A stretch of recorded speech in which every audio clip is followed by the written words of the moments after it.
Aïe aïe aïe, il n'est pas content.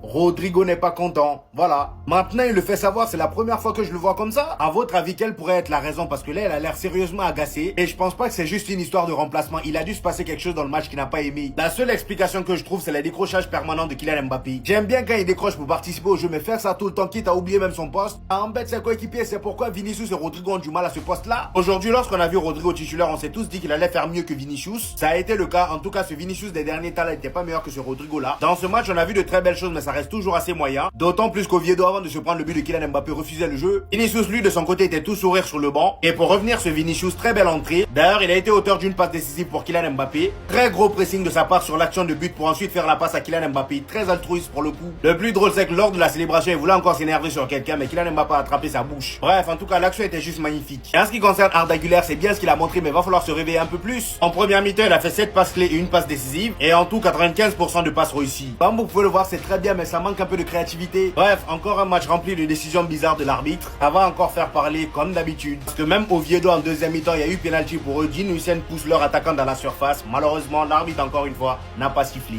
Regardez simplement la réaction de Rodrigo, les gars, après avoir été remplacé par Vinicius. Il en peut plus.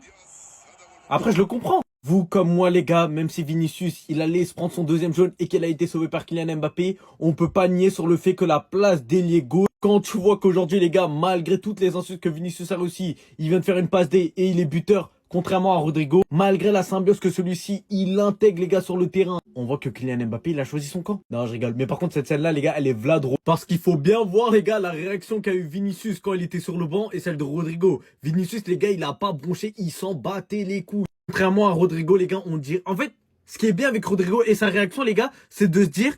Il a envie de tout donner pour le club. Il a pas envie de partir. Malgré toutes les rumeurs qui sortent, les gars, sur le fait qu'il veut snatch up ou quoi, c'est faux. Ce mec-là, il vit pour le club. Quand vous connaissez sa story par rapport à ça, les gars, vous savez, il va pas partir. Xabi Alonso, les gars, il doit faire un choix. Et ce choix-là, il l'a pris. Il sait très bien les conséquences que ça aura sur l'équipe. Mais c'est quelque chose qui doit avoir lieu. En tout cas, on retrouve enfin le Real Madrid, les gars. Bon, Mobutu, on n'a même pas besoin de parler. J'ai même pas besoin de parler, les gars. Ce geste de Rodrigo, pour moi, ça en dit long. Je pense que son avenir doit s'inscrire loin du Real Madrid. Je pense que là, il arrive à un point où il est frustré de tout. Il a eu sa chance. Il a été titulaire à la place de Vini qui a été bench. Il est sorti frustré, énervé contre sa prestation. Peut-être du fait que Xabi Alonso est sorti peut-être à son goût trop tôt. Mais là, dans le mood dans lequel il est, ça va aller que en escalade. Que en escalade. Surtout que quand il est sorti, il voit Vinicius rentrer et faire le boulot qu'il n'a pas fait pendant plus d'une heure de jeu, forcément, ça va accumuler la frustration et peut-être qu'il ne réussira pas à retrouver son meilleur niveau au Real Madrid. Je précise bien qu'il n'a pas été mauvais, pas du tout, même s'il n'a pas été décisif, il a été volontaire, il a tenté des choses, ça a fonctionné, comme des fois ça n'a pas fonctionné, mais je dis juste que l'accumulation de frustration va faire en fait en sorte que il ne s'en sort plus au Real Madrid. Donc pour moi, la meilleure solution, c'est de partir. Sachant qu'en plus, il y a des clubs qui ont besoin de lui. Liverpool, ils ont besoin de lui. Et par exemple, il y a d'autres clubs qui rêveraient d'avoir Rodrigo. Nous, on a pris Eze, mais Arsenal aurait pu avoir besoin de lui.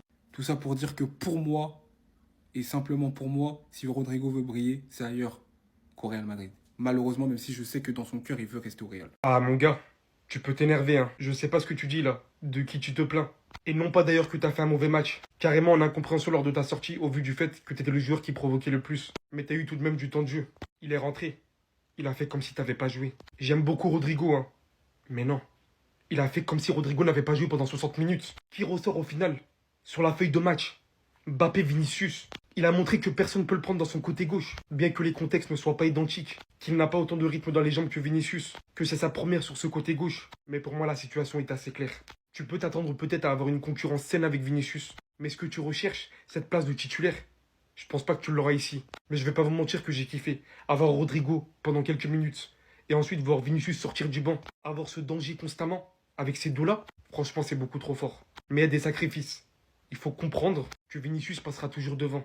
Vous pouvez pas le changer. On lui a fait comprendre qu'il y avait une concurrence, que son poste il était pas assuré à 100%. T'es mal mec. T'es mal mec. Il rentre une passe D, un but. Y a rien à faire. La concurrence. La concurrence permet à bons joueurs... Bon, Unai Emery voulait dire par là, ça permet aux joueurs de tirer le meilleur d'eux-mêmes. Parce qu'ils veulent tous être dans le 11 de départ. La réaction de Rodrigo lors de sa sortie en atteste. il a de la frustration parce qu'il n'a pas marqué ce soir. Là, pour le coup, je pense qu'il a été frustré par rapport à la dernière action juste avant sa sortie où Mbappé lui fait pas la passe et décide de tirer. Et juste après, il sort. Et cette rage montre quelque chose, hein, c'est qu'il a envie de jouer, c'est qu'il a envie de marquer. Real qui va gagner 3-0 à l'extérieur face à Oviedo. Et Mbappé va encore une fois finir man of the match. Ce joueur-là, qu'on le déteste ou qu'on l'aime, il est inévitable. Cette saison, déjà, c'est Pichichi, on sait. Maintenant, est-ce qu'il va prendre le soulier d'or? Il a de grandes chances. Et on le voit à côté d'Arda Güler, son passeur. Parce que oui, je vous avais déjà dit la dernière fois, ce schéma-là, on risque de le voir très souvent. Ozil pour Ronaldo, Güler pour Mbappé, qui va faire un super contrôle orienté, qui va enchaîner sur une frappe croisée pour ouvrir le score. Et tout ça, hein, c'était suite à une récupération de Tchouaméni qui a fait un peu polémique. Voilà, faute, pas faute. Il touche le ballon, ça c'est sûr. Après, l'intervention, elle est musclée. Et surtout que c'est par derrière. Ça fait que ça aurait pu être sifflé. Et Tchouaméni, hein, qui a d'ailleurs fait un match patron. Des interventions musclées, cruciales. Parce que si le Real a pu marquer son premier but, c'est par son intervention. Des interventions spectaculaires. Il n'aura pas hésité à faire des tacles glissés. À la suite de ça, il y aura l'entrée de Vinicius. Il fait enfin son retour. Le Vinicius qui se plaint vers l'arbitrage tout le temps. Qui s'embrouille avec tout et n'importe quoi. Mais au moins quand il est comme ça, hein, il montre qu'il donne tout dans les matchs et qu'il donne son cœur. Il s'est d'ailleurs énervé contre l'arbitre, hein, lors du but de Mbappé. Suite à la décision du carton jaune précédemment. Et pour le clou du spectacle, hein, c'est lui-même qui va conclure le match. Astantiono lui aura fait un match plein d'envie. Il n'aura pas triché dans les efforts. Tu sentais qu'il voulait combiner dans les petits espaces, il a fait des trucs intéressants et ça reste encore un peu brouillon par moment. Après voilà, il a 18 ans, c'est tranquille. Je pense que dès qu'il est sorti, il a senti la fumée et c'est pour cette raison qu'il était énervé. Rodrigo, moi je te comprends, parce qu'avant l'entrée de Vinicius, le match que tu fais, il est super bon. Mais ce qui a fait la différence entre Vinicius et toi ce soir, c'est que lui a été décisif, toi non. Alors tu as été très remuant sur le côté gauche, tu as même été le meilleur joueur côté Real Madrid en première période, mais ça ne suffit pas. Il faut être décisif, il faut marquer. Tu n'as pas marqué, tu n'as pas fait de passe décisif. Bien qu'il ait amené du danger et qu'il ait créé un bon nombre d'occasions, Rodrigo n'a pas été décisif. Et d'ailleurs, je vais même parler de Carreras, lui, incroyable sur son côté gauche. Je pense même que je vais lui dédier une vidéo. Mais Rodrigo, une fois de plus, on le voit frustré sur son banc, mais ça veut pas, frérot. Pour toi, ça ne prend pas, ça ne veut pas. Je suis complètement désolé, mais ça va pas changer. Vinicius sera le numéro 1. Si tu acceptes d'être un second choix, jouer les seconds rôles, ça nous va. Et si tu commences à faire du bruit cette saison, te plaindre, le R, non.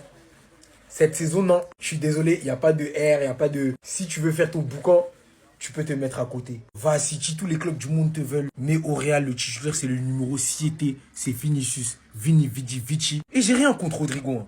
J'ai absolument rien contre lui, mais ça commence à bien faire. Parce qu'à longueur de journée, il se plaint de ne pas être jugé comme les autres, mais il fait rien pour se faire juger comme les autres, tout simplement. Et c'est pas comme ça, frérot. Il doit faire moins que les autres, mais d'être jugé de la même manière. Non. Je suis pas d'accord. On met pas tout le monde au même niveau et il y a un ordre. Alors quand Bellingham il va revenir de blessure, laisse-moi te dire que le terrain, tu vas plus jamais le sentir de ta vie. Je suis désolé, mais le constat est sans appel. Tu peux aller. Là, je rigole plus sérieusement, il a très très bien joué aujourd'hui, Rodrigo. Je lui tire même mon chapeau parce qu'il a essayé. Il a vraiment montré qu'il avait envie. Il a percuté comme je l'ai jamais vu percuter au Real Madrid. Il driblait 4-5 joueurs, il s'arrêtait pas. Il est allé, il tentait, il revenait jamais en retrait. Il a saisi sa chance, mais ça veut pas, frérot. En tout cas, respect Rodrigo pour la performance. Restez sobre, abonnez-vous les gars, ça va. Rodrigo ou Vinicius, c'est le choix auquel on va être confronté. Et ouais les gars, victoire 3-0 du Real Madrid, mais vous connaissez votre gars. Faut toujours que je trouve des problèmes. Faut toujours que j'aille chercher un peu plus loin que le bout de mon nez. Donc, on sait très bien ce qui va se passer, mais on veut pas se l'avouer en fait. Alors moi, je vais l'avouer pour vous. Rodrigo ne veut plus jouer à gauche, on a compris. Vinicius était lié gauche, on a compris aussi. Un match Vinicius titulaire, l'autre match Rodrigo. Xabi Alonso est en train de choisir le lieutenant qu'il va décider pour Kylian Mbappé. Rodrigo marche à la lèche, de ce que je comprends bien au Real Madrid, à coup de story, à coup de amitié avec Kylian Mbappé. Et Vinicius, on sait pas trop ce qu'il fait. Là, encore une fois, il rentre, il met un but, une passe D. Pourtant, Rodrigo avait fait un bon match. On disait le chinel fort de Xabi Alonso. Bah, au final, toutes les cartes sont remises en jeu puisque Vinicius a fait une belle entrée. Un but, une passe D encore une fois. Une passe D pour qui? Pour Kylian Mbappé, le nouveau propriétaire du Real Madrid. Oui, parce que pour ceux qui ont loupé le match, le Real Madrid appartient désormais à Kylian Mbappé. L'équipe va être centrée autour de lui. L'individualité qui fait les différences, le mec qui fait les buts, l'équipe est centrée autour de Kylian Mbappé. Est-ce que ça marchera? Je ne sais pas. En tout cas, pour l'instant, c'est ce que le Real Madrid fait. Rodrigo, quand il joue à gauche, comment il est fort au foot! Franchement, si seulement Rodrigo il pouvait être constant, régulier et tout le temps jouer à gauche, mais je vous jure, il serait tellement l'un des meilleurs joueurs au monde. C'est une folie en fait, une folie. Surtout aujourd'hui, je sais, on va parler de plein d'autres joueurs, on va pas parler de toi. Mais tu mérites ta vidéo parce que tu as été titulaire et faut le dire, tu as été bon. Même si Vini a fait une belle entrée, toi aussi, tu as bien joué. Parce que moi, ce que j'arrive pas à comprendre, c'est pourquoi on a autant de profils qui peuvent jouer que à gauche. Pourquoi à droite, tu n'y arrives pas en fait? J'arrive pas à comprendre. Tu n'y arrives pas. Si tu pouvais faire ça à droite, mais qu'est-ce que ça nous arrangerait? Même si je crache pas sur le petit Mastontono, il a l'air très, très, très, très fort. Mais franchement, Rodrigo, à ce niveau-là, il y a très, très peu de joueurs qui s'assoient à sa table. Malheureusement, c'est trop peu régulier. Mais, faut souligner, j'ai bien aimé, donc je le dis. Il a tenu la poche de Kylian à perte. Donc quand tu fais un mauvais match, je le dis. Et quand tu fais un bon match, il faut le dire. Aujourd'hui, Kylian, c'est un bon match. C'est un très bon match. 2 buts. Sur le but de Vinicius, il la laisse passer. Je suis pas sûr qu'il la laisse passer si c'est pas Vinicius. Il va le remercier sur le deuxième but. Comportement exemplaire sur le terrain aujourd'hui. Vinicius qui rentre, qui fait rager les anti-Vini. Vinicius qui rentre, qui fait rager les anti-Vini. C'est la guerre au Real en fait. Quand la question c'est pas est-ce que c'est Vinicius ou Mbappé qui doit jouer à gauche, la question c'est Vinicius ou le R. Il est sorti, il était en pétard. 1-0 à la 63e. Il fait une bonne première mi-temps. Il a l'air bien plus compatible avec Kylian. Lui qui a tant donné de sa personne pour être titulaire aux côtés de son primo, son cousin, son tuteur légal. Et là, t'as Vini qui rentre. Il fait une passe D pour Kylian. Il marque un but. 3-0 score final. Kylian qui célèbre avec Vinicius. Mais ça doit être dans les rêves de Rodrigo. Kylian qui le tient comme ça. Et qui l'embrasse, voilà, faut le dire. Maintenant, il va rester fâché avec ses longs doigts. Sur le banc. Avec Gonzalo Garcia. Les petits jeunes de la Castilla. Et rentrer en coupe. Le dick sucking à perte. En tout cas, qu'on vienne pas me faire croire qu'il n'y a pas de l'eau dans le gaz dans les Avengers. Et Bellingham n'est pas encore là. Attendez juste son retour. Lui aussi, il a de la lumière à prendre.